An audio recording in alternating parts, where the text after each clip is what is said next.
Muy buenos días a todas y a todos. Mi nombre es Álvaro Ramírez Segura. Tendré la oportunidad de platicar con ustedes, eso espero. Ya veo en los correspondientes chats de la Procuraduría actividad, y lo cual me da muchísimo gusto, sobre un tema muy importante, no sin antes, por supuesto, agradecer la invitación, la oportunidad y el honor que me brinda el señor Procurador del Estado de Hidalgo, al que le tengo particular afecto, particular deferencia, porque he tenido la oportunidad de conocer muy buenos amigos, he tenido la oportunidad de colaborar en algunas capacitaciones, y por eso reitero. Buenos días a todas y a todos. Permítanme un segundo, por favor. Y por eso reitero el agradecimiento al señor Procurador, que además me agrada mucho la manera en que ha llevado su trayectoria, porque no solamente es una trayectoria académica, sino práctica. Recuerdo mucho esa parte narrativa histórica de un libro fantástico que se llama Historias de un juez de pueblo, con el cual aprendí, con el cual también me entretuve, y tuve la oportunidad de además tener acceso a la magnífica redacción de don Raúl Arroyo, quien fuera también magistrado del Tribunal Superior de Justicia del Estado. Y también quiero agradecer a la doctora Mercedes Mendoza su formal invitación para mi participación. Quiero hacer una mención, y para mí me parece muy, muy importante. Yo no soy psicólogo, no soy sociólogo, tampoco soy filósofo. El aporte que pienso dar es desde el punto de vista de mi experiencia personal en los diferentes asuntos que he llevado al paso del tiempo, al paso de los años, en la práctica profesional en materia familiar y penal. Esto me llevó a poder estructurar una forma de defensa para mí representadas que tome en cuenta unas nuevas características que por lo menos en los 80s, que fue la década en la que yo comencé a litigar, no existían. Las leyes, la mayoría, hechas con una connotación heteropatriarcal, es una heteronormatividad, recogían muchas cosas que vamos a ver el día de hoy, y una de ellas es la violencia. Entonces, hecha esta precisión en el sentido de hacia qué me voy a limitar, pues entonces también quiero aclarar que el tema posiblemente pueda prestarse a alguna confusión, porque muchos dirán, oiga, ¿qué le ocurre si resulta ser que la violencia patriarcal no es invisible? Vamos a hacer algunas puntualidades ahí que me parecen importantes. Cuando yo hablo de violencia patriarcal invisible, no me refiero a que esta violencia no exista. Tampoco quiero decir que esta violencia sea transparente como un vidrio, como el agua, de tal manera que no seamos capaces de verla. No, la violencia patriarcal siempre está allí presente, no se esconde, no se oculta. Duerme y amanece con las mujeres, pero se enfoca siempre a la niña, a la adolescente, a la mujer, a la madre, a la esposa, a la abuela, a la trabajadora, a la ejecutiva, a la funcionaria y servidora pública. Siempre está ahí la violencia patriarcal. No se ausenta. Desde que ésta se hace presente, ocurre desde los primeros momentos del amanecer. Pero esa violencia no me ordena a mí, no me ordena ni me violenta a mí ni a mis amigos. El mandato de esa violencia es clarísimo. Violenta a la mujer. Desde muy temprano le dice qué vestir, qué comer, cómo hacer de comer. A mí no me sujeta a sus mandados, pero sí sujeta a la mujer. Cómo hablar, qué es lo que tienes que hacer durante el día, le dice a la mujer. Pero llegada la tarde, que uno pudiera pensar que esa violencia saldrá de la casa, no, la violencia se queda, no se va. La mujer tiene que arreglar la casa conforme al mandado o mandato del hombre. Pues es él el que ha comprado las cosas, el que surte la despensa, el que lleva los instrumentos y los utensilios para ser utilizados en la casa y a veces hasta adornarlos. ¿Por qué? Porque es él quien ha pagado las cuentas. De allí proviene esa frase trágica que tristemente nosotros tomamos como natural y que reza que el que paga manda. Pero la mujer puede salir de su casa, pero la violencia patriarcal la sigue paso a paso, la aborda cada minuto y esa violencia le recuerda cuál es su papel en el contexto social. Ya salí de la casa, ahora vas a la calle, vas a tu trabajo, vas de compras, te sigo acompañando, le dice la violencia. Se lo grita con ofensas disfrazadas de piropos que lo humillan, que buscan sobajarla. En la oficina, esa violencia puede llegar a ser personificada incluso por el jefe, que además, ahí agregamos, que puede ejercer un dominio en razón de jerarquía. Primero se le acerca, luego le susurra, después le habla y por ahí más o menos comienzan a tocarla. Si se resiste, esta mujer es castigada, ¿sí? Se le aparta, se le hace una evidencia de que no colabora con el resto de los empleados de la oficina, se le denigra, se le oculta. La violencia no la deja entonces, y cuando regresa a casa, también en ese camino, en el transporte público, en su propio automóvil, caminando por la calle, esa violencia patriarcal en mil formas, miradas, palabras, sugestiones, groserías y nuevamente violencia física, tocamientos, atentan contra esa integridad de la mujer. Y podríamos pensar que la mujer llega a casa y por fin se ve resguardada de esa violencia, pero no es así, porque la violencia patriarcal ya es dueña del aposento, de la casa, de la recámara, el marido ya está allí. La personifica a la violencia y la ejerce. Y finalmente, cuando cae la noche y parece ser que la violencia se va, al contrario, la violencia patriarcal duerme con la mujer, está a su lado, la acecha. Y esa es una situación que yo he podido vislumbrar en los juicios que he llevado, porque en las narrativas de las demandas, mis clientas, gran parte de ellas es lo que están o lo que me han platicado al paso de los años en sus asuntos. Así que cuando digo que la violencia patriarcal invisible, no me refiero a que no exista, no me refiero a que sea transparente, algo que esté camuflajeada. Lo que digo es que está allí, pero que no podemos, y lo peor, no queremos verla. Y el no ver esa violencia patriarcal es el arranque, es el principio, es el comienzo de la tragedia. No una tragedia para mí como hombre, no una tragedia para mis amigos, no una tragedia para los comentaristas especializados, no, es la tragedia para la mujer. Y como la voz cantante la debe de llevar ella, alguna parte de esta plática que después voy a deslizar hacia las nuevas masculinidades, fue lo que me pidió nuestra directora del Instituto de Formación Profesional, la doctora Mercedes Mendoza. Pues me voy a llegar de ideas de una extraordinaria mujer, una activista feminista española que fuera la presidenta de la primera Asociación Nacional de Mujeres Divorciadas en España.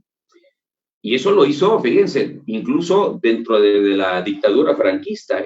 Y eso ya me parece no solamente valiente, sino verdaderamente confrontativo con el poder. Poder, por cierto, 100% patriarcal. Y ella nos dice, lo voy a citar textualmente, que la violencia masculina contra las mujeres es un crimen y que es un delito histórico, pero que también es un delito universal. Ese crimen, ese delito universal e histórico, comienza en los albores de la civilización y subsiste al paso de los siglos, al paso de los años, de las centurias, hasta nuestros días, más o menos de la forma que les he estado comentando, que yo no he vivido, porque soy hombre, pero que me ha permitido el ejercicio del derecho a través de los asuntos, conocer de viva voz de quien sí lo sufre, las mujeres. Y nos dice doña Ana Pérez del Campo Noriega, el grado de sometimiento de la mujer al varón el ejercicio de la violencia contra lo misma a lo largo de los siglos ha alcanzado, de verdad, y tiene toda la razón, una escala de barbarie de la humanidad que ha aniquilado, obviamente de una forma física, pero también emocional y psicológica, a las mujeres. Y nos dice Ana María que la mujer como víctima propiciatoria sufrió de la violencia en todas las circunstancias de la vida. Por eso arranqué yo esta plática mencionando que la violencia patriarcal, desde que amanece hasta que llega a su casa la mujer, y muchas veces, así ocurre, duerme con ella personificada en el hombre de la casa. En tiempos de paz, en tiempos de guerra, dentro de las paredes del hogar, en la plaza pública, nos dice Ana María, en el lugar de trabajo, en los lugares de esparcimiento, en el ámbito privado, en el ámbito público, indiscriminadamente desde su nacimiento, la mujer, por su condición de mujer, nos dice Ana María, ha padecido el abuso sexual, la agresión física, la violencia psicológica, el control de sus bienes, de su patrimonio, de la persona, el dominio económico, la exclusión de los debates públicos y políticos, la prohibición de la formación intelectual y por lo tanto también se le ha negado el derecho al conocimiento y al saber. Eso es lo que nos dice Ana María y creo que tiene toda la razón. Yo no lo comprendía, yo tengo una formación tradicional desde los años 70, 80 en la Facultad de Derecho, en donde la normatividad, repito, era que nos enseñaban totalmente heteronormativa, favorece única y exclusivamente a un integrante de la sociedad, al hombre. Y vamos a ver algunos ejemplos, vamos a mencionar algunos ejemplos de cómo me fui percatando al paso del tiempo de ese tipo de conductas y actividades a las que estoy haciendo mención. Bien, si viéramos esa violencia, si nos ocupáramos de ella, si realmente la viéramos, porque cuando digo invisible no quiere decir que no esté, quiere decir que nosotros hacemos esto, nos tapamos la cara, nos tapamos los ojos, ahí está presente, ¿de acuerdo? Si le hubiéramos puesto atención, si nos percatáramos que ahí está, la violencia ya habría disminuido, pero eso no es así. Lo que hacemos es disfrazarla, la hacemos formar parte del paisaje cotidiano. Si el hombre se siente a gusto en ese entorno, en ese paisaje cotidiano, que te permite salir del hogar, no rendir cuentas, maltratar, ejercer poder, pues muchos hombres, créanme que se van a sentir muy, muy a gustos. Entonces, ¿para qué cambiarlo? Y si no hacemos nada para cambiarlo, entonces también somos parte de esa violencia. Pero esa violencia no crean que nace por una generación espontánea. Un buen día los pajaritos empezaron a trinar y el hombre dijo, creo que voy a ser un malvado, y la mujer va a decir, creo que me voy a someter al hombre. No, ha sido un trabajo sistemático que se ha dado en varios ámbitos de la vida, en lo social, en lo filosófico, en lo biológico incluso, en el derecho no se diga, en la epistemología, claro que sí. La mitad de los estudios, o mejor dicho, el 90% de los estudios sobre el conocimiento, teoría del conocimiento, parten de los hombres, y apenas de los años 70 para acá, la epistemología feminista se ha hecho presente, indicándonos que hay otra manera de ver el mundo, de abocarnos a su conocimiento y de resolverlo. Junto con esa epistemología que surge de las universidades y de tratadistas y de pensadoras preuniversitarias, quiere decir que tal vez no tuvieron un estudio universitario, pero sí el conocimiento suficiente para plasmar, por ejemplo, la existencia del segundo sexo, donde Simone de Beauvoir nos dice, oye, es que la mujer no nace, se hace, y nos explica por qué. Nos explica por qué. Y otras tratadistas, como Judith Butler, también nos indican, no, espérame. La violencia patriarcal se va dando a través de sistemas de apoderamiento. ¿De qué se apoderó? Primero, ya vimos, se sienta en los muebles de la casa, ahí vive. El 38% de las mujeres en México son asesinadas por sus maridos, 38% por sus maridos, nada más, sin referirnos a parejas, compañeros de trabajo. Eso es grave. A veces pensamos que los feminicidios se deben a que sale un tipo misterioso con una capa, ¿verdad? Y se tapa, abre la coladera y rapta a una chica. No, el agresor vive al lado de ellas, lo conoce, platica con él y lo tiene que soportar. Se hizo dueña de esa violencia del lenguaje.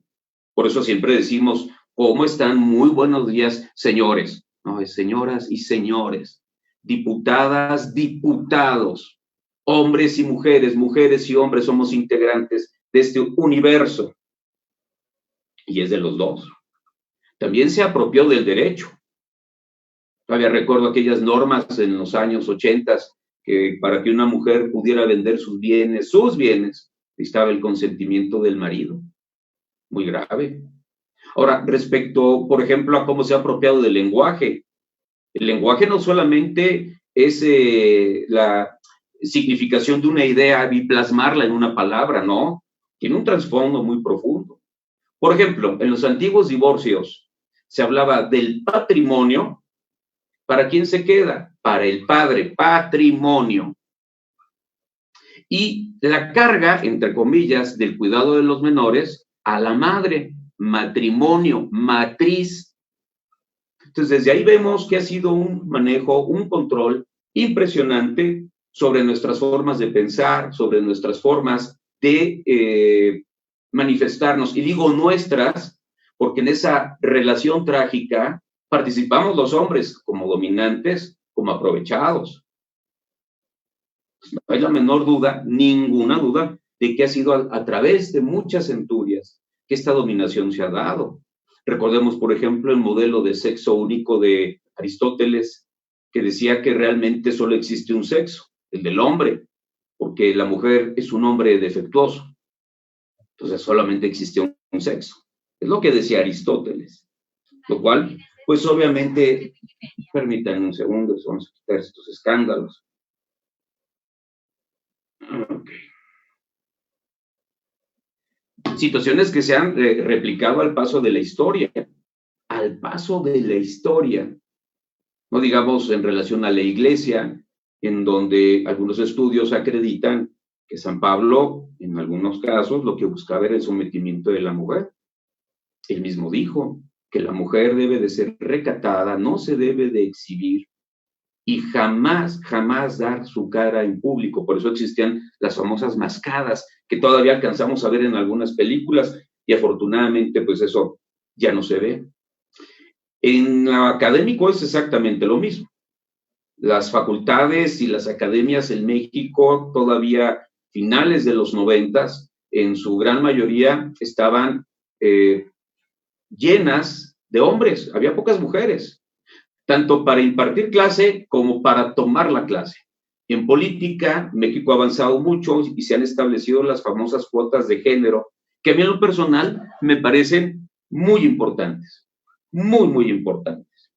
Pero repito, esa violencia se ha llegado a posesionar, a asentar de la casa, del trabajo, de la calle, de la academia, de la sociedad, de las reuniones sociales, de las redes sociales. Vean ustedes cuando hay una manifestación de mujeres, cómo se indignan algunas personas que opinan y dicen que las mujeres que están en esa manifestación son feminazis. Fíjense hasta dónde el uso perverso del lenguaje ha llegado.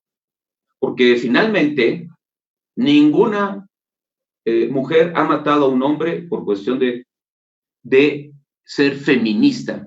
En cambio, el machismo ha matado miles, millones de mujeres. El pensamiento patriarcal ha llevado a la horca, bajo el estigma de ser brujas, a muchísimas mujeres. Y no solamente es eso, también con el lenguaje llegamos a modificar su esencia. Si no están de acuerdo con nosotros, las transformamos en la histérica, en la loca.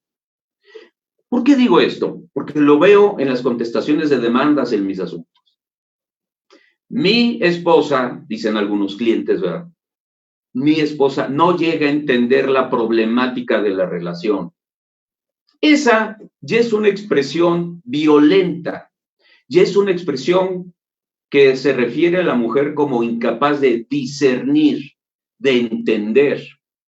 En otro asunto que llevé, me dejó impactada la contestación, donde el demandado dice, y me impactó de verdad, no creo, y su señoría no debe de creer, que mi esposa se salió del hogar porque yo la corrí, puesto que ella no es nada obediente. Fíjense hasta dónde llega el uso del lenguaje. Obedecer radica que hay una jerarquía cuando la idea del matrimonio no es de jerarquía, ahorita menos, pero las normas patriarcales que se establecían sí lo consideraban así. Se debe sumisión, se debe respeto, debe de existir un débito carnal. Incluso hubo una jurisprudencia del ministro Cora, mucho antes, en los años 50, 60, que decía cómo se debe de calificar la honestidad de una mujer. Y era una jurisprudencia que a la vista de los juristas de aquel entonces era moral. Ojo, no me refiero nada más a las normas heteronormativas, a las del derecho, también a las morales. En términos de Bertrand Russell decía que muchas veces la moral es un conjunto de reglas que impone la gente abusiva para que los demás se porten bien. Y en el caso de la moral, esa jurisprudencia que decía, poco más o menos así, que no se puede reputar como pura, honesta y casta una mujer que ha entrado con su novio a un hotel de los llamados de paso y que tiene evidentes actos de lubricidad sin llegar a la cúpula, no se le puede reputar como casta, honesta y moral. Es lo que más o menos decía esa jurisprudencia. Para aquella época, y obviamente para quienes ejercen esa relación de dominio, los hombres, pues caía como anillo al dedo, ¿verdad? Porque incluso se tenía el monopolio de calificación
nos hagan el favor de estar escuchando, si nos pueden avisar a través de sus comentarios si me veo y si me escucho, para continuar platicando.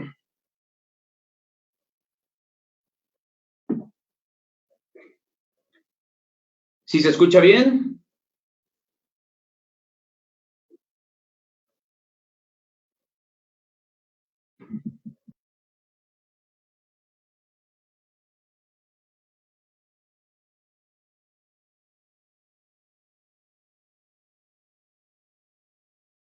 Que la donde la justicia nunca descansa, aunque haya algunos obstáculos, también seguimos siguiendo esa filosofía que imprime el señor procurador. Muy bien, entonces vamos a continuar con esta plática en relación a la violencia, ahora sí, ya he explicado el contexto, invisible, que no es invisible porque en sí misma lo sea, es invisible porque no la queremos ver, o porque si la vemos nos conviene que siga existiendo. Muy bien, muchas gracias a Nadia, muchas gracias a Yasmín, Mari, Mercedes, ya estamos otra vez al aire. María Elena nos dice, el sistema patriarcal genera violencia, no se debe legitimar. Claro que no, tienes toda la razón, porque conlleva la decadencia social. Totalmente de acuerdo, totalmente de acuerdo. Si ven que me agacho, es que estoy leyendo sus comentarios, que son los que sin duda van a enriquecer esta plática. Ahora, muy bien, la feminista, activista que platicaba hace un momento, Ana María, nos dice que el orden social supuso la transición de una sociedad tribal a una civilización.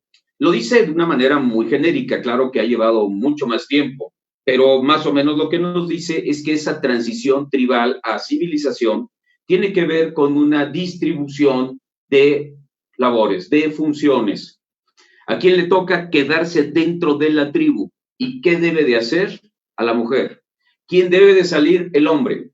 Ya Levi Strauss, un gran antropólogo, opina que es más profunda la situación de la estratificación y división de las labores que dieron lugar a la violencia patriarcal, pero no es el tema, así que ahorita nos quedaremos con las ideas de Ana María. Esa supuesta distribución de roles de trabajo creó una relación de privilegio para el hombre respecto a la mujer. Muchas gracias a Esmeralda, también ya nos está aquí diciendo que sí, sí nos vemos, perfecto. Si ven que me estoy checando aquí, es que quiero darles también a ustedes la oportunidad de por lo menos leerlos y poderlos escuchar, o leerlos y hacer comentarios de sus comentarios. Y nos dice que además esa modificación o esa estratificación o designación de roles viene acompañada de pensamientos, ya presentamos uno, el modelo biológico único, del sexo único de Aristóteles, pero también religiosamente se nos ha dicho que la mujer no es más que el apéndice del hombre, ahí hablamos de la famosa costilla de Adán, ¿sí? Y además se dice que el hombre es perfecto porque está hecho a imagen y semejanza de Dios, y no la mujer hecho a semejanza de Dios, sino a semejanza del hombre. Y por lo tanto, debe la mujer estar subordinada. Esas son las ideas, ¿eh? Ojo, ojo.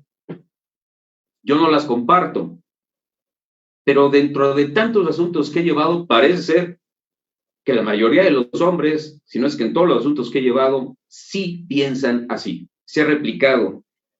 Y esa propagación de esa división conveniente para el hombre, aparece también en teorías biológicas, genéticas, donde dicen que hay una supuesta autoridad física, una mayor autoridad intelectual por una predisposición natural y genética del hombre. Esas ideas ya han sido rebasadas incluso por las teorías ambientalistas de género, que se refieren a que el hombre y la mujer se pueden ir desarrollando de acuerdo a su medio ambiente. No me refiero nada más a bosques, en términos de Montesquieu, ¿verdad? Lugares fríos, mujeres hombres y mujeres listas, lugares cálidos, hombres y mujeres tontas. No, me refiero a un medio ambiente social, psicológico, humano y emocional.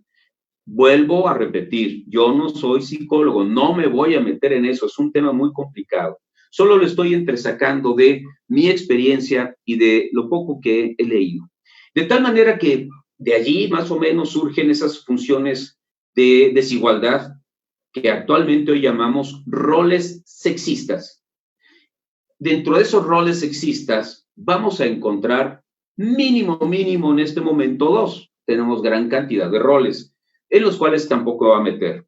La masculinidad y la feminidad. Ahí están los dos roles primordiales por esencia, y aquí tenemos que recurrir un poquito al género, no al sexo, sino al género, porque el género es una situación en términos de las feministas, sí, primera y segunda ola, que nos dicen, se va formando socialmente. Somos hombres y mujeres en relación al género por lo que aprendemos socialmente, no por nuestro contenido genético. Eso es sexo, nada más. Y nos dice que esta masculinidad, sin embargo, tiene un origen mínimo, nos dice Ana María, sospechoso. ¿Por qué? Porque esa masculinidad siempre está asociada al poder y obviamente al ejercicio del poder. Vamos a ver, nos dice Ana María, la masculinidad asociada al poder, el control, el valor, el dominio de la razón. Recuerden el ejemplo que les puse hace un momento cuando contestan la demanda. Mi esposa no entiende, mi esposa no es capaz. O qué tal el secretario de salud de Chiapas, ¿no? Cuando a una periodista le dice, en tu cerebrito, para que te entienda, ya estamos cambiando la esencia de la mujer y la transformamos cuando nos dice algo que no nos conviene. Estás loca. Fíjense, cuando dice no me entiende, no razona, es que es la loca. Pero cuando de repente cambia su forma de vestir, la animalizamos. Ojo con esto. Yo estoy muy contento de platicarlo en la Procuraduría, que sé que de verdad aplican el conocimiento, porque me consta, porque sé cómo trabajan, yo lo he vivido ahí con ustedes, y qué bueno que lo están escuchando y compartirán conmigo las siguientes ideas, ¿no? ¿Qué tal cuando el marido ve que su esposa llega tarde y le dice, ah, andabas de zorra, ya la animalizó? La música también es parte de ese contexto, el perreo. Y entonces, ¿qué significa? Que la mujer es una perra sometida. Eso es grave. Por eso digo, la violencia, ahí está, no la queremos ver. Hay hasta quien le causa gracia. Y es gravísimo, gravísimo. Tenemos que tener los ojos abiertos y verla. Si no, no vamos a poder, y regreso al derecho, a aplicar las directrices constitucionales que se toman, obviamente, de la Constitución y de los tratados internacionales y las convenciones. ¿Cómo proteger a la mujer si no entiendo cuál es su problemática? Y para poder ver la problemática necesito verla, en qué consiste. No puedo taparla con el típico, ay, ahí viene otra vez Lupita a presentar una denuncia. Pero ya vino ayer y ¿sabes qué? Va a regresar con Juanito. Entonces, pues no le levantes la carpeta de investigación, no la inicies y déjala. Y al día siguiente matan a Lupita, ¿verdad? ¿Cuántas veces hay que atenderla? Las que sean necesarias. Porque el día que realmente visibilicemos lo que ella vive, pues vamos a dar cuenta que Lupita vive una tragedia. Lupita simboliza muchas tragedias. Muy bien. Para lograr ese ejercicio de poder, para desarrollar las atribuciones de la masculinidad que se les asignamos a nosotros mismos como hombres, ¿sí? Bueno, pues el hombre primero necesita estar libre, o mejor dicho, tú como hombre tienes que estar liberado de cualquier función que te ate, debes de ser individual. Y todas las funciones que eliminen tu desarrollo androcéntrico deben de ser quitadas. No cuidarás niños, no atenderás la casa, no serás responsable de la educación. Tu único papel es ser un proveedor, ser un hombre dominante, un hombre que fije las reglas, siempre decidido. Es la famosa masculinidad hegemónica que no permite errores. Vamos a entrar al tema de las masculinidades un poquito más adelante. Ahora bien, Curiosamente, repito, la masculinidad se está asociando con sal del hogar, sé libre, dispón de tus recursos, tú eres el que mandas, tú eres el que decides, y tiene que haber una contraparte, la feminidad, lo femenino. Esa es la parte de la humanidad que le corresponde, de acuerdo a Ana María, llevar las labores encerrada. El hombre sale, la mujer se queda. Lavar, cocinar, ten limpia la casa, cuida a los hijos. Y eso, por supuesto, es injusto. Ojo, en un contexto. Por eso a mí me encantó mucho una jurisprudencia de la Suprema Corte de Justicia, ya tiene un par de años, pero vamos a recordarla, en donde dice, y se malinterpretó, que el hombre y la mujer tienen la misma posibilidad de estar con sus hijos en el ejercicio de la patria potestad y de la custodia. Entonces, muchos hombres malentendidos decían, ya ven, tengo igual o mayores derechos que la mujer de quedarme con los hijos. No, el sentido no era ese. El sentido es de esa jurisprudencia, se comparten las gestiones y obligaciones de crianza, de cuidado, le corresponde a los dos. Ese es el sentido, por lo menos es mi interpretación de la jurisprudencia, porque no es una batalla de sexos, de género, lo que se dirime, ¿sí? No es que el hombre tenga más capacidades, el hombre tenga, la mujer tenga menos, no. Lo que se dirime allí es, a ambos les toca el desarrollo del ejercicio de los deberes y obligaciones de crianza. Muy bien, aquí nos dice Patti, la saludamos, Paulina, Yuridia, Esmeralda otra vez, Iris, Lobito Ángeles, saludos a todas y a todos, qué gusto, por lo menos así de manera virtual, saludarlas, saludarlos. Muy bien. Ahora bien, esa violencia patriarcal, y me voy deslizando un poquito a las nuevas masculinidades, se presentan como hechos naturales o como designios divinos de Dios o como determinismos genéticos. Pero desde mi punto de vista, ojo, no soy psicólogo, no soy sociólogo, no soy filósofo, solo soy abogado, nada más. Y he desarrollado la habilidad de observar nada más lo que yo veo en mis juicios y de ahí saco algunas conclusiones tomando en cuenta las voces de las mujeres, no de los hombres. En algunos casos sí, pero pues la única víctima de este machismo pues, es la mujer. Yo he escuchado por ahí que dicen que también los hombres son víctimas de esto. No es cierto, somos los beneficiarios. Se llaman dividendos patriarcales. Los vamos a ver en un momento, ¿eh? Muy bien, yo creo que este desarrollo de la masculinidad que nosotros a veces glorificamos, ¿verdad? Parte de dos líneas, desde el punto de vista de un abogado litigante, ¿no? La heteronormatividad, el conjunto de disposiciones morales, reglas de trato social y obviamente jurídicas que legitiman la supuesta superioridad del hombre sobre la mujer. Y primero se establece todo ese conjunto, incluso a través de la religión, sométete, ahí están las normas. Todas son heteronormatividades en cualquiera de estos ángulos, ¿de acuerdo? Religión, filosofía, política, derecho, moral, reglas de trato social, ahí están, muy bien. Y el segundo línea es, ¿qué pasa cuando una mujer osa rebelarse? Cuando dice, ya no más, hasta aquí llega. Entonces viene el castigo, la violencia que se ejerce contra la mujer cuando no se somete a esa heteronormatividad.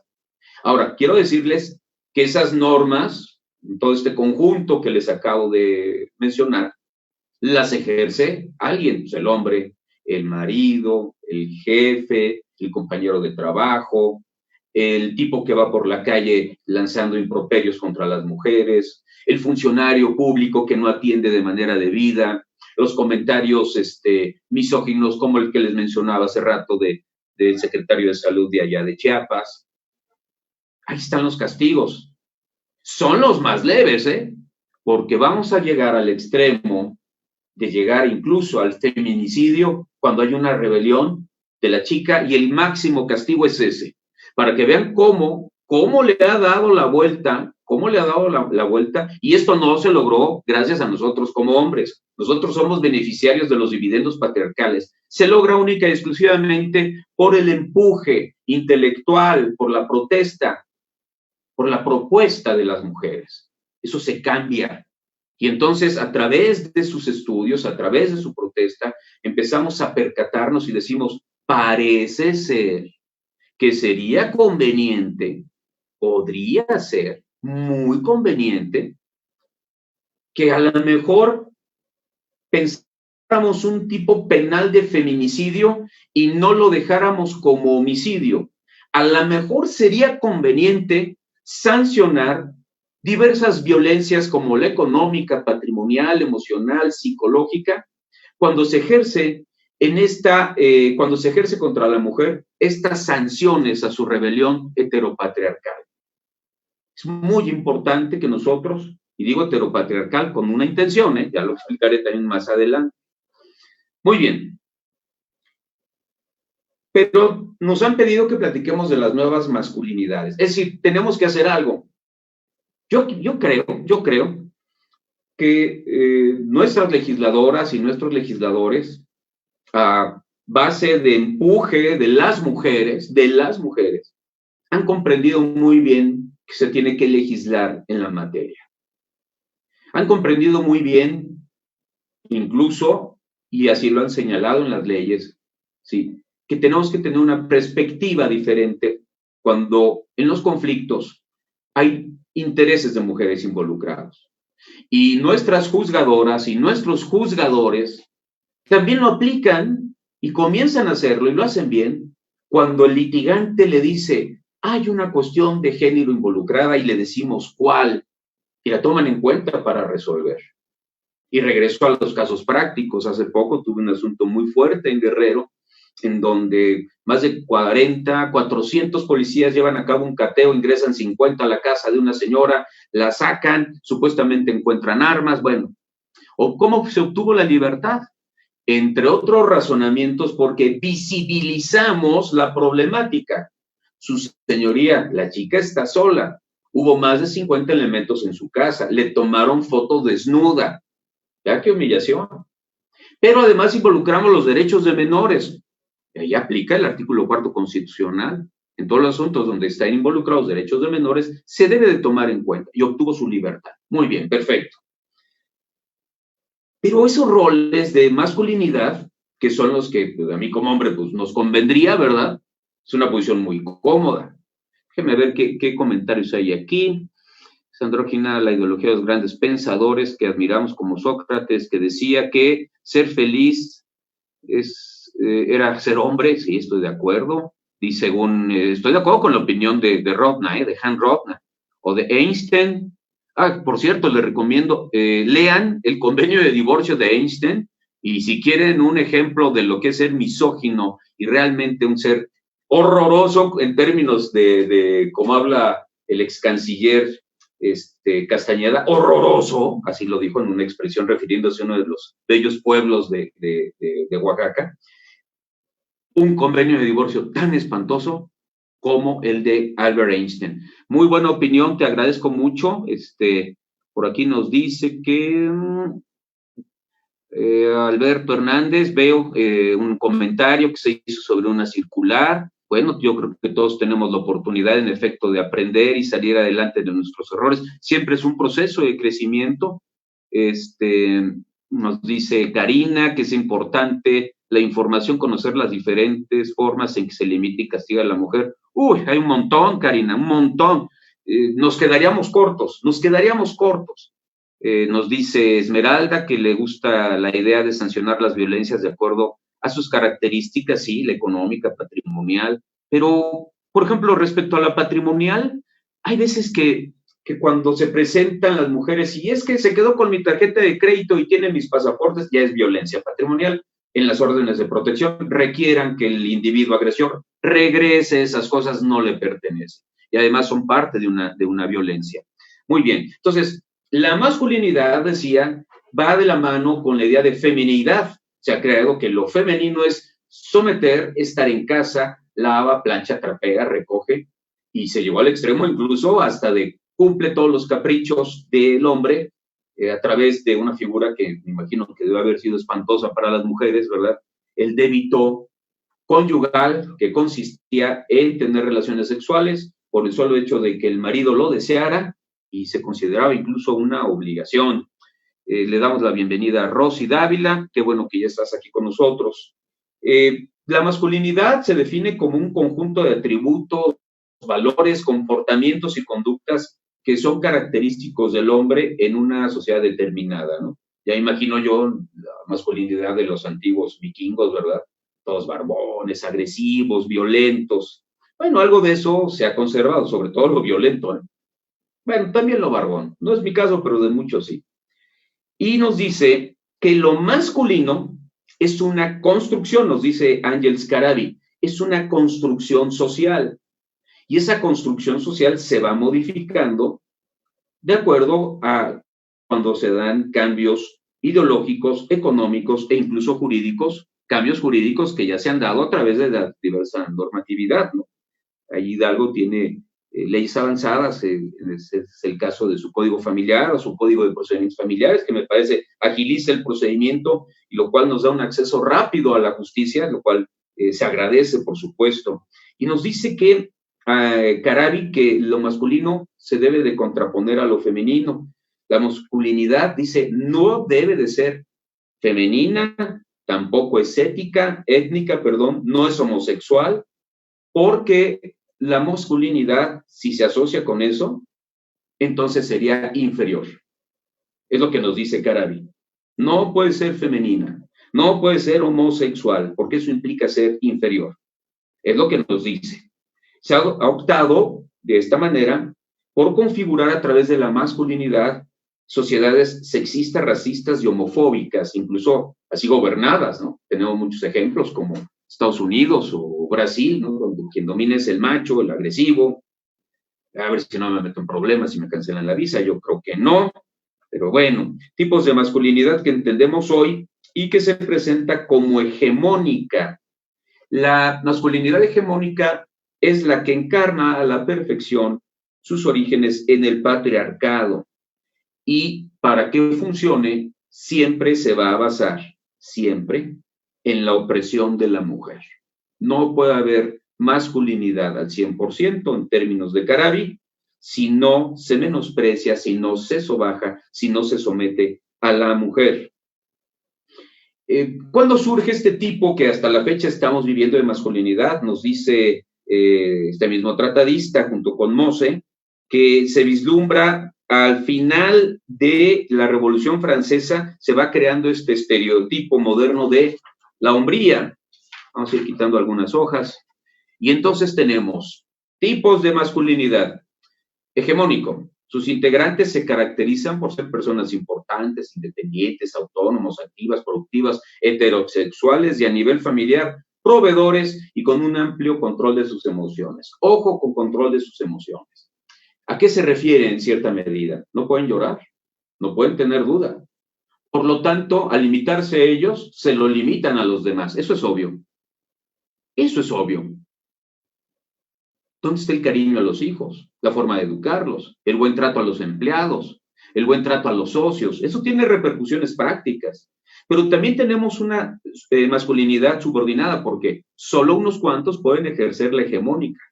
Los demás, bueno, pues son hombres que no son tan fuertes, su capacidad económica es mediocre, no comparten esos rasgos de supuesto control o autocontrol emocional.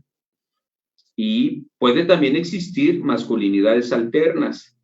Y pues ese hombre que la desarrolla considera que no quiere desarrollar ninguna de ellas, pero pudiera ser beneficiario del dividendo patriarcal, es decir, finalmente del sometimiento. Y luego ya también tendríamos que hablar, bienvenido, estoy viendo a Ebellín, Esmeralda Gutiérrez, les mando saludos a todas, inviten a sus compañeros, Alberto Hernández, también qué bueno que está ya aquí presente, ya había hecho mención, Paulina, Lulis, saludos, Yanin, qué bueno que están aquí. Ojalá y tuvieran la oportunidad de tener también compañeros. Es un tema para todos. Es muy importante. Ya me eché porras, yo solito me puse corazones, corazones y likes, ¿no? Para hacer como que más interesante esto. Pero luego también llegamos a extremos como el machismo, que es una serie de comportamientos francamente estereotipados en donde se pretende demostrar la supremacía masculina a través del dominio y el control, y sus manifestaciones son diversas. Van desde los micromachismos, pues hasta llegar al feminicidio, ¿verdad? Pero finalmente, ¿de dónde saco todo? O sea, me estoy soportando de tratadistas, pero todo esto surge del ejercicio de mi trabajo al ver cómo se van desarrollando los juicios. Es impresionante. También una vez recuerdo un supuesto, una masculinidad hegemónica desarrollada por un contrario que nos dice, en un correo le manda a su esposa, que era una licenciada en administración hecha y derecha, brillantísima, y él le dice: mi amor, vamos a regresar para enseñarte de política, para enseñarte de economía y de arte. Digo, no es que sea chismoso, pero la verdad, entre el señor y la señora había una diferencia intelectual inmensa por lo que la señora hacía. Pero él todavía se sentía capaz de decirle: el que sabe soy yo, el que sabe de economía soy yo, el que sabe de política soy yo, el que sabe de todo soy yo, tú eres un ignorante. Regresa conmigo para que te adoctrine y para que te eduque. Eso es lo que nosotros damos como algo normal, por eso no queremos ver la violencia. Ese correo es violencia. Así lo hicimos valer incluso en el juicio y así se consideró en el amparo. Ojo con eso. Muy, muy importante. Dice, ¿qué opina que en el divorcio la mujer tiene que dar una pensión al hombre? Esto es muy interesante, Susana, qué buena pregunta. Vamos a imaginarnos dos escaleras. En una escalera faltan dos peldaños, pero arriba de la escalera hay un sillón de un puesto ejecutivo, Susana, vamos a imaginarlo, ¿no? Y el hombre y una mujer eran pareja, estaban casados, y uno, el hombre, sube solo con su portafolio. Y la mujer sube con el portafolio, con la carga de la educación de los menores, y todavía le tiene que dar dinero al marido. Obviamente allí no procede, no procede. Yo he tenido casos así, me coordinaré con nuestra directora del instituto para hacerles llegar los correspondientes sentencias en donde dicen: no es posible, es totalmente inequitativo. Pero uno puede decir: oye, pero es que a los dos les pusieron la escalera. Sí, pero a uno le dieron más cargas que al otro. ¿Quién va a llegar primero? ¿Estamos de acuerdo? ¿Quién va a llegar primero? Habrá otros casos en donde, una vez estudiado y particularmente analizado el caso concreto, sería posible establecer la pensión, posiblemente. Pero por eso tenemos que implementar la visión de género. Tristemente, desde mi punto de vista, no quisiera parecerme a otros postulantes que cuando dan conferencias se la pasan hablando mal de medio mundo, ¿verdad? Y insultando y diciendo que no se trabaja. No. Pero sí me ha tocado ver cómo no tocamos esos puntos, cómo no los analizamos. Yo le pediría aquí a Susana, en esta extraordinaria pregunta, que viéramos el caso concreto. Ambos, en el ejercicio imaginario que propongo, hombre y mujer que estaban casados, tienen la misma escalera, pero a una le faltan peldaños. Y el hombre va nada más con su maletita y sus papeles, va a llegar rápido. Pero la mujer tiene que cuidar a los menores, los tiene que educar, tiene que atenderlos, cumple con sus deberes de crianza. La mujer no es que no quiera cumplirlos, lo hace muy bien. Solo que hay que ser paritarios. ¿Cómo? ¿Y todavía darle pensión al señor? No. Hay que ver el caso concreto, Susana, y recuerden que ahora todos esos casos se van a resolver en base a los parámetros constitucionales que ya son directrices para decidir los conflictos. Vamos a abandonar un poquito el Código Civil, los códigos de procedimientos, cuando encontremos que hay mandatos que están por encima, por ejemplo, el que tiene que ver, el que le estoy comentando en razón de equidad, pues que el hombre y la mujer son iguales, sí, siempre y cuando haya condiciones iguales, pues si no, imagínense. Sería muy grave, ¿no? No entiendo, a ver, Fabi Valero, yo soy ignorante, así como el mansplaining, si nos puede aclarar qué es, a lo mejor ya me quemé, pero bueno, prefiero decir lo que no sé y ya después opinar, me comprometo a prepararlo, ¿no? Esmeralda dice, procede en casos muy específicos y este tema juzgado será demasiado complejo. Sí, sí, sí es complejo. Ok, entonces a reserva de que nos explique Fabi qué es lo que quiere aportarnos, yo con todo gusto replico sus puntos de vista, encantado de la vida. Muy bien, entonces, esta construcción de la masculinidad también consiste, fíjense, en no consensuar cuando el hombre toma una decisión, pues es hegemónico, si su masculinidad es hegemónica.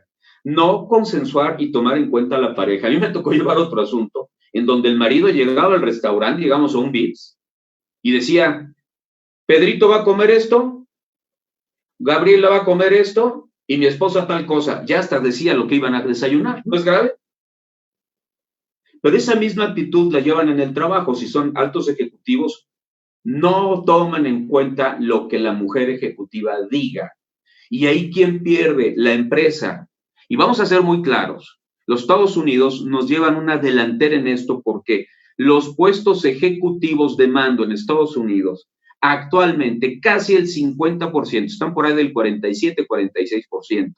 De esos cargos ya lo ocupan mujeres, porque las nuevas masculinidades les han enseñado a que si dejas de ser hegemónico, no te pierdas la oportunidad de escuchar una opinión diferente que puede ayudar a elevar y a construir tu empresa.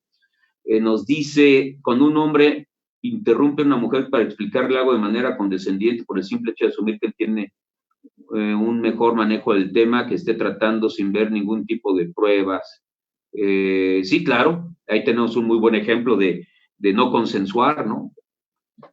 Y además es grave porque no le pone la mano en la boca, pero sí, metafóricamente sí, tienes toda la razón, Fabi, totalmente de acuerdo, eso es gravísimo. Entonces, no se toma en cuenta a la pareja y se descalifican las opiniones, tal y como dice Fabi, es una manera de descalificarla, ¿no? Sin embargo, esta masculinidad, al ser socialmente aprendida, podría reconstruirse, recodificarse y volverlas a plantear de formas distintas para relacionarnos con otro tipo de circunstancias imperantes en la actualidad. Repito, en la misma Procuraduría, yo la conocí esa Procuraduría en los años 80 y ahora tengo la fortuna de conocerla en esta época y veo con mucho agrado que la mayoría o en muchas mesas soy atendido por mujeres y esa es una apertura que redefine estos roles. Porque, ¿qué quiere decir? Que la titular de la unidad de investigación es la que toma la decisión, es la que determina, es la que investiga y dice lo que se debe de hacer. Una masculinidad hegemónica no lo podría permitir. Lleven eso también al campo de la actividad privada.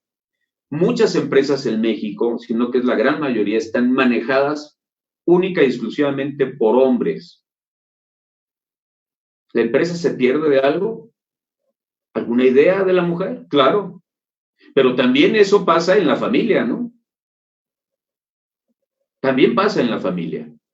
El hombre se pierde la oportunidad de coexistir de una manera armónica con los hijos, de poder relacionarse de una manera más afectuosa y educarlos en ese ámbito. Muy bien, recibe una notificación cuando... ya eso, publicidad, ya me estaba yo quemando. Muy bien. Estas conductas, repito, son construidas socialmente, son construcciones de género, como ya lo dijo la autora del libro del segundo sexo.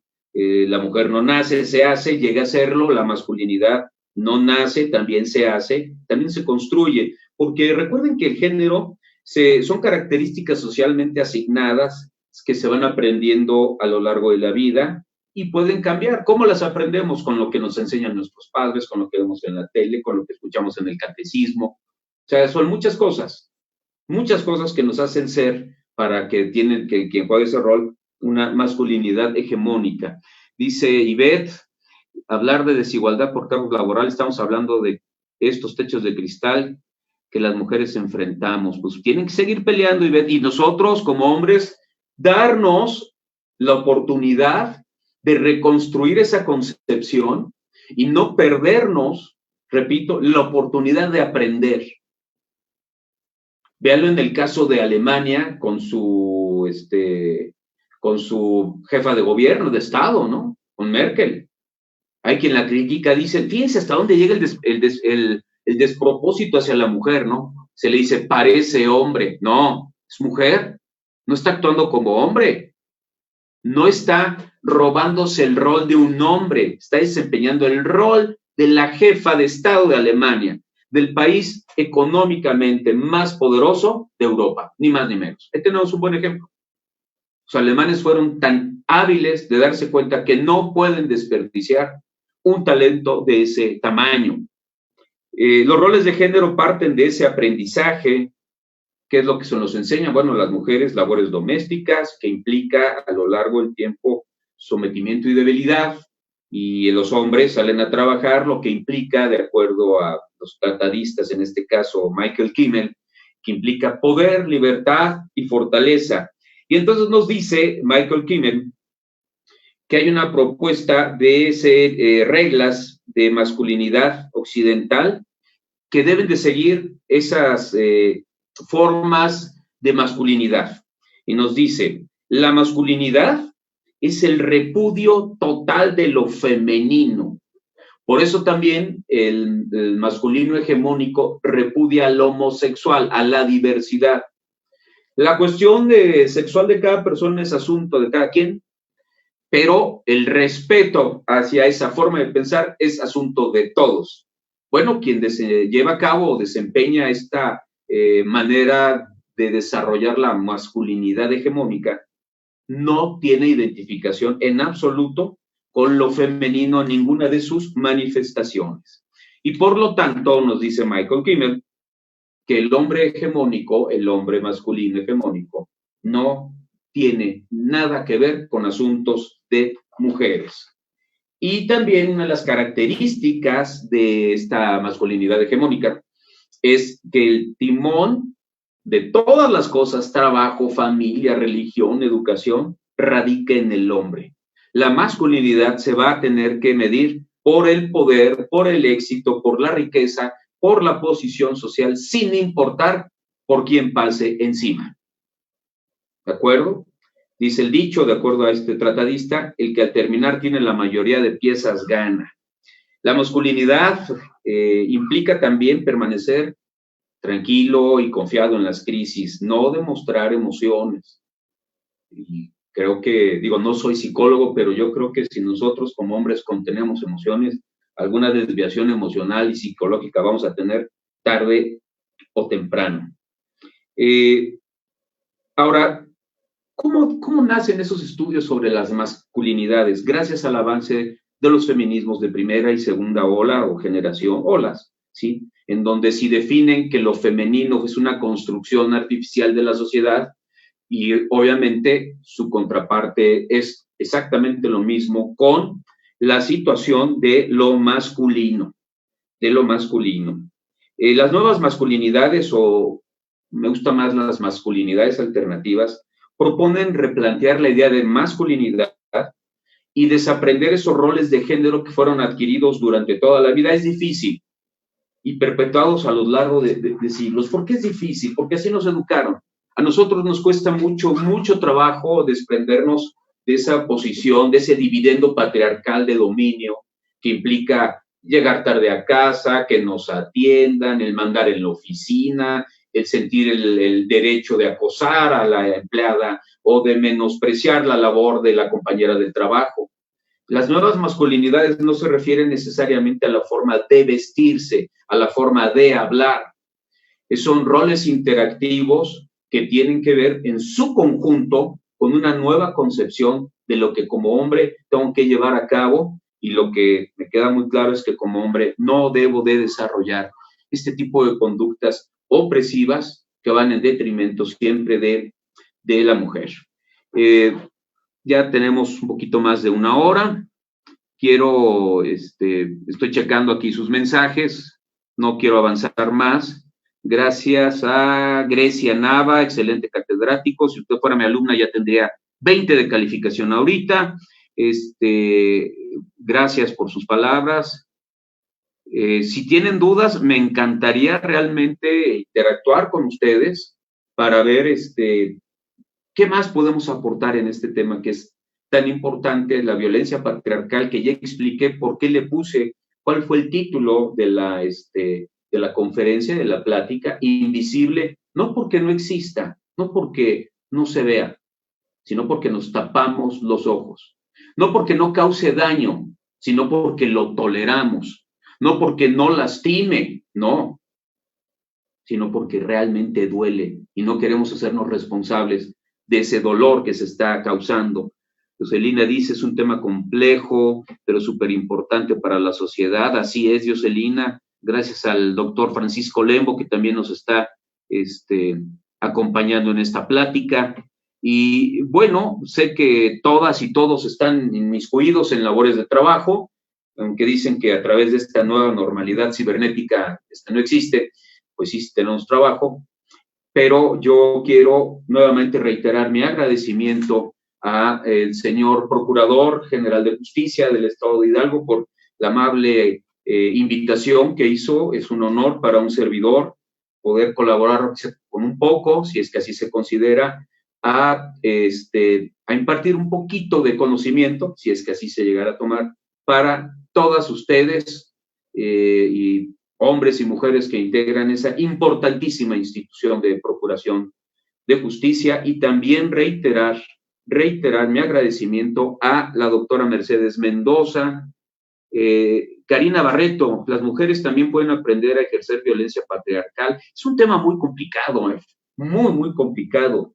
Yo repito, no soy especialista, todo esto surge a raíz de lo que yo he vivido. Bueno, yo no, lo que he visto a través de mis procesos jurídicos en materia familiar y en materia penal. Y cuando nos dice, pueden aprender a ejercer violencia patriarcal, necesitaríamos meternos ahí en cuestión de cómo se ejerce mujer a mujer, ¿sí? No me siento lo suficientemente competente para resolverlo ahorita. Necesitaríamos agregar, creo yo, a especialistas, sobre todo en psicología y antropología, Karina. Sin embargo, si hay manera de ponernos en contacto, puedo mandar información en ese sentido. Yo creo que quien ejerce la violencia patriarcal siempre es el hombre, según yo. Seguramente o posiblemente se ha equivocado. Dice, ¿cuál es el tiempo de emitir las medidas de protección a una mujer en grave riesgo? Ya que de inmediato, las medidas de protección son vitales. Nosotros tenemos que, esto lo pregunta Susana Peláez, para llevar a cabo este tipo de dictados de órdenes de protección es muy complejo para la o el Ministerio Público, porque debe de aprender a valorar el riesgo. Cada asunto es diferente. Si una chica dice, oiga, es que mi novio quiere regresar y me está diciendo que soy una imbécil por WhatsApp, pues a lo mejor la medida será abstente de molestarla, ¿no? A lo mejor. Pero si la chica llega golpeada, fracturada, y los vecinos avisaron que constantemente ha sido sujeta de ese tipo de violencia a su integridad física, primero debe de ponderar su salud, atención médica, para que cumpla Belén do Pará y el artículo 4 constitucional, por supuesto el artículo 1, ¿sí? El derecho particularísimo que tiene la mujer a la protección a través de estos mecanismos. Bueno, dentro de esa protección es su salud, y luego tendrá que resguardar a sus hijos si es que los hay, y ahí sí ponderar con todo ese material probatorio que ya tiene desde el momento que recibe la noticia criminal, dictar una medida de protección severísima para eliminar el riesgo. Las medidas de protección son medidas de riesgo, no de resultado, pero hay que minimizar el riesgo lo más que se pueda. Dice, es muy importante, dice Bau Ebellín, que se empiece a juzgar con perspectiva de género, se necesita mucha capacitación. Sí, estoy totalmente de acuerdo. Dice, el tiempo en horas. Yo le voy a ser franco, Susana, si a mí me presentan en este momento una persona que está golpeada, lo primero, lesionadísima, violentada, ya ensangrentada, el cuadro más terrible, la atiendo de inmediato, vamos a cumplir su derecho humano a la salud, particularmente protección a la mujer, pero, la dictaría de inmediato, de inmediato. Resguardo en un lugar, le brindo protección, sacar a la persona del lugar, del agresor en el domicilio, tendría que ser de inmediato. Esta cuestión del tiempo que menciona Susana es importantísima, importantísima. Recuerden el caso de Campo Algodonero, en donde por no hacer las labores de búsqueda y protección de inmediato, pues muy probablemente por esa tardanza se dio la tragedia del asesinato, feminicidio de 3 mujeres, precisamente con el pretexto de dentro de 48 horas, que no sé de dónde rayos lo sacan, yo no conozco ninguna normatividad, no, ya los parámetros están en la Constitución. Por ahí, Álvaro Ramírez, hijo, qué bueno que te metiste a esto, ponle like para que vean que muchos sí participamos. Susana, creo que ya quedó clara la exposición. Adriana, un saludo, muchísimas gracias.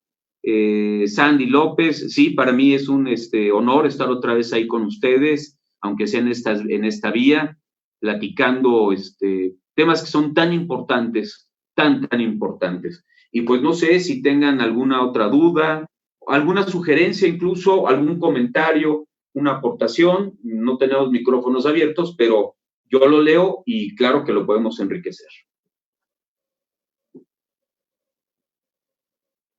Bien, si no hay más, vuelvo a agradecerle al señor procurador la invitación, a la doctora Mercedes Mendoza, también su, ¿cómo decirle?, su disposición, y a mí me gratifica mucho el que me dé la oportunidad de volver a colaborar, aunque sea con poco, a una institución tan noble y tan importante como es la Procuraduría de Justicia del Estado de Hidalgo. De mi parte es todo, les agradezco y les deseo que tengan una extraordinaria tarde. Muchísimas gracias por todo. Que estén muy bien.